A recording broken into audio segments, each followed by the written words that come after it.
Merhaba oksijenlerim, kanalıma tekrar geldiğiniz için teşekkür ederim. Bugünkü videomun konusu çekim yasası ve titreşim. Aşağıdaki mesaj kısmında bu sıralamayı görebilirsiniz. Aynı zamanda bana mesaj yazarak bu şekilde bana ulaşabilirsiniz. Geçenki videomda ne istediğinizi yazmanızı önermiştim. Bilinçaltımız programlı olduğu için ne istediğimizi, yani hayalimizde gerçekleştirmek istediğimizi biliyor muyuz? Öyleyse programlanmış bölümünü, yani ego dediğimiz bölümü umursamamaya başlayacağız. Yani negatif görmezden geldiğimiz ve böylece istediğimiz fikirleri çekim yasası alanından indirebiliriz. Bunu yapmak için yeni şeylere izin vermelisiniz. Yani tanıdık olan şeylerden bahsetmiyorum. O alandan bahsetmiyorum. Aslında bu güvenilir bir alan. Çok tehlikeli bir bölgedir. Bu bölge sizin gelişmenizi engeller. Büyüyemezsiniz, yani gelişemezsiniz. Çünkü güvende olduğunuzu zannettiğinizden kaynaklanıyor. Aslında bu büyük bir yanılgı. Belirli bir müddet sonra kötüleşirsiniz. Kendinizi geliştiremezsiniz. Bu yanlış güvenliktir. Bu tür güven sizi acıtacaktır. Asıl güven evren ile ilerlemeniz. Yani sahip olduklarınızı olduğu yerde tutmamanızı, hayatınızda gelişmeniz için bu acıyı terk etmenizi tavsiye ederim. Anahtar kelime ise pozitif düşünmek. Çekim yasası bu kadar basit ve aslında uygulaması da bir o kadar zor. Önceki videomda bu video için hazırlık yapmanız gerektiğini zaten belirtmiştim. Gerçekten ne istediğinizi yazmanızı söylemiştim. Bunu yaptığınızı varsayıyorum. Aksi takdirde bu videoyu izlemenizin bir anlamı yok. Ne istediğinizi yazmışsanız evrensel enerji alanından istediğiniz fikirleri indirebilirsiniz. Bu fikirlerin değerli olduğunu ve dünyanıza katkı sağlayacağından emin olmalısınız.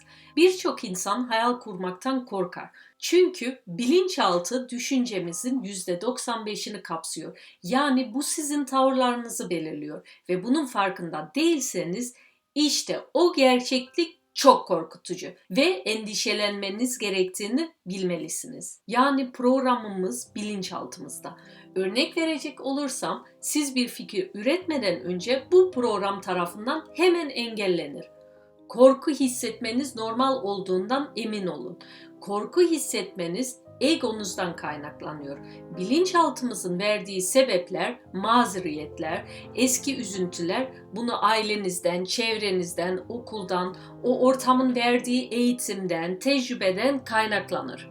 İşte bu. Şimdi karşılaştığınız şey budur. Bilinçaltımızın programlanan ve artık kullanımı olmayan, ancak davranışınızı etkileyen programla yüklü. Ama bunu farklı bir hale getirebilirsiniz. Nasıl mı? Oksijenlerim. Şimdi bunun nasıl çalıştığını sizlere açıklayacağım. İçinde yaşadığımız o enerji alanının iki unsuru vardır. Birincisi frekans. Bunu bir radyo dinlemekle karşılaştırabilirsiniz. Biri 88.0 radyo istasyonunun frekansı ve diğeri örneğin 88.8 ve benzeri istasyonların frekansı.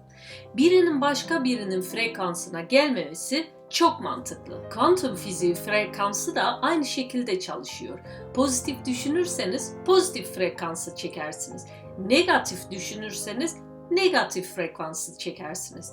Her fikir, yani hayal ettiğimiz her fikir kavramlardan oluşur ve her fikir enerji alanında belirli bir yeri vardır.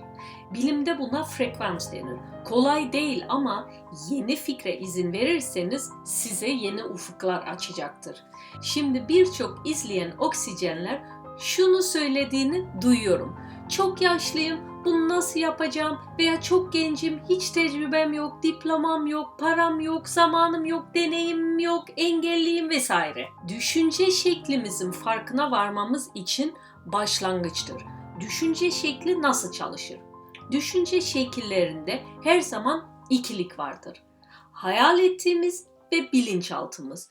Bu nedenle bu ayrımı net bir şekilde görmek önemlidir. Bu bir fikir mi, yoksa bilinçaltımızdaki bir programlanmış düşünce mi? O soruyu kendinize sormalısınız. Fikir bilinçaltından geldiğinde kendinizi güvende hissedeceksiniz ve hayalinizdeki değişime tepki verecektir. Sizi engelleyecektir. Onun için fikrinizi iyi tanımak önemlidir. Çünkü fikriniz sayesinde ondan bir vizyon oluşturacaksınız. Vizyon bir hayalin genel bir resmidir. Bu video için çalışmanızı yaptıysanız muhtemelen olması istediğiniz birçok şeyi yazmışsınızdır. Şimdi çekim yasasında ikinci adımı atalım. İkinci adım ise tüm bu yazdıklarınızdan en çok istediğiniz şeyi işaretleyin.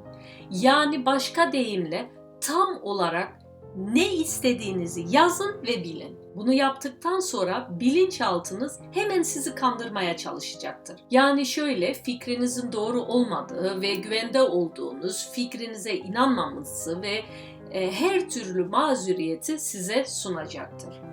Buna kanarsanız hiçbir girişimde bulunamayacaksınız ve rahat olduğunuzu düşünerek de yerinizde oturacaksınız. Bu sınırı açtıktan sonra üçüncü atacağınız adıma gidebilirsiniz. Üçüncü atacağınız adım ise ne istediğinizi iyi bilin. Ne istediğinizi iyi bilirseniz o görüntü aklınıza o kadar kesin gelir. O görüntüyü tutmaya çalışmalısınız. Bu şekilde istediğiniz hayalinizde netleşir. Aslında bu yeni dünyanızı yaratmanın ilk adımıdır. Yaratmanın ikinci adımı ise bilinçaltı zihnimize bakacağız. Bilinç fikirlerin, imgelerin, kavramların dilini konuşur. Yani bilinciniz hayatınızın pilotu. Bilinçaltı zihniniz daha büyüktür ve bu nedenle bilinçsizce davranışınızı %95 oranla belirler. Bu bilinçaltını iyi tanıyalım. Bilinçaltımızın zihni de ikiye ayrılır. Solu geçmiş, sağa gelecek. Biz insanlar geçmişle yaşamaya programlanmışız. Her gün bilinçaltımızdaki programla her günümüzü kopyalayarak geçiriyoruz. Örneğin sabah zil çaldığında kalkmak.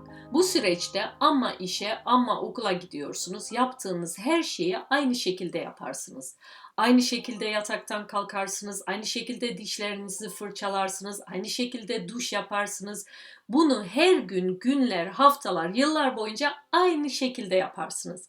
Peki size sorarım, böyle bir günde yeni bir şey öğrendiniz mi? Yeni bir şey yaptınız mı? Veya daha önemlisi, hayaliniz üzerinde çalıştınız mı? Cevap muhtemelen hayır olacaktır. Söyleyeceğiniz nedenler şunlar: bunun için vaktim yok, geçmişten tüketmeyi tercih ediyoruz. Çünkü o bildiğim şey ve güvenilir şeydir. Bilincimiz imgelerle düşünür. Yani IQ beynimizin frontal lobu ve beynin ön tarafında bulunuyor. Bu bölge bilinçli düşünmeden sorumlu olan bölgedir. Ve bu bölge imgeler, fikirler, kavramlar ile çalışır. Öyleyse hayaliniz orada birikir. Yani bu fikirleri bilinçli düşüncenizin ekranında tutmanız gerekmektedir. Dördüncü adım ise kendinize sormanız gereken asıl soru: hayal ettiğim şeye aşık olabilir miyim? Yoksa egomuzun bizim hayallerimizi sabote etmeye izin mi vereceğiz? Muhtemelen bilinçaltınız, yani geçmişinizin sesi, her şeyi olduğu gibi tutmaya sizi ikna edecektir. Bu işe yaramaz diyecektir ve bu işe yaramaz diye size fısıldayacaktır. Peki hayal ettiğiniz fikre nasıl aşık olacaksınız? Bunu anlamak için öncelikle net bir şekilde gerçekten ne istediğinizi keşfetmiş olmalısınız. İstediğinizi tüm hislerinizle hissederseniz çekim yasası ile o istediğinizi kendinize çekersiniz. Ne istediğinizi iyi bilmelisiniz. Ancak bu şekilde herhangi bir şeyi tezahür ettirebilirsiniz. Buraya kadar bu bilişsel zeka. İstediğiniz fikrinizi tutku, inançla ve güvencinizle anlamadığınız sürece hiçbir şey size gelmeyecek. Sonra da şunu diyeceksiniz: pes ediyorum çünkü hiçbir gelişme yok. Beşinci adım, yani anahtar kelime ise duygudur. Çünkü duygu evrenin dilidir. Hissetmek bir titreşimdir. Öyleyse duygu gönderdiğimiz ve aynı türden bir enerji dalgasıdır. Yani pozitif duygu 5. anahtar kelimedir. O duygu yoksa bilinçaltımızdaki programlanmış geçmişimiz kazanır. Bu geçmişimiz negatif. Çünkü bu korkudan ve her türlü olumsuz duygulardan oluşur. Bu videolarda size nasıl hissetmeyi, nasıl inanabileceğinizi ve sizin bunun için nasıl kendinizi eğitebileceğinizi öğreteceğim. Bu videomda tüm fikirlerimizi ve gerçekten ne istediğimizi somut hale getirdik. Bunu net bir şekilde getirdiğimiz fikri, tutku, arzu ve gerçekten istediğimiz şeye inanacaksınız.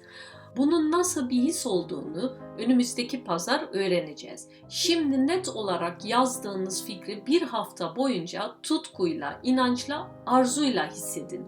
Sizin için tezahür cümlesi şöyle olabilir. Örneğin, ben mutluyum. Bu net bir cümle ve bu yüzden bunu daha da geliştireceksiniz ve bundan sonra kesinlikle göreceksinizdir.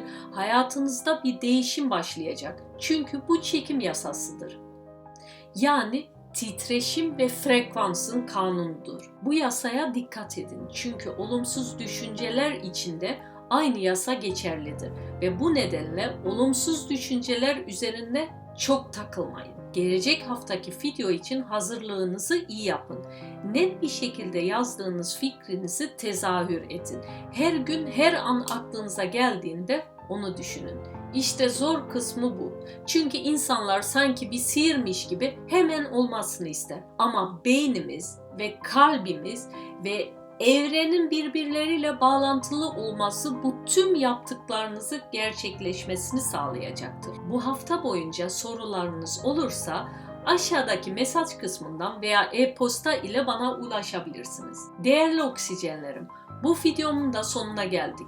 Bir sonraki çekim yasası videolarımı takip etmek istiyorsanız aşağıdaki sıralamaya göre izleyin. Çekim yasasının nasıl çalıştığını öğrenirseniz ve videolarımdaki alıştırmalara katılırsanız inanın bana dua edeceksiniz ve ben de tüm kalbimle sizlere pozitif enerjimi evrenin frekansıyla sizlere yollayacağım. Oksijenlerim, videolarımı takip etmek için abone olmayı unutmayın. Oksijenlerim benim.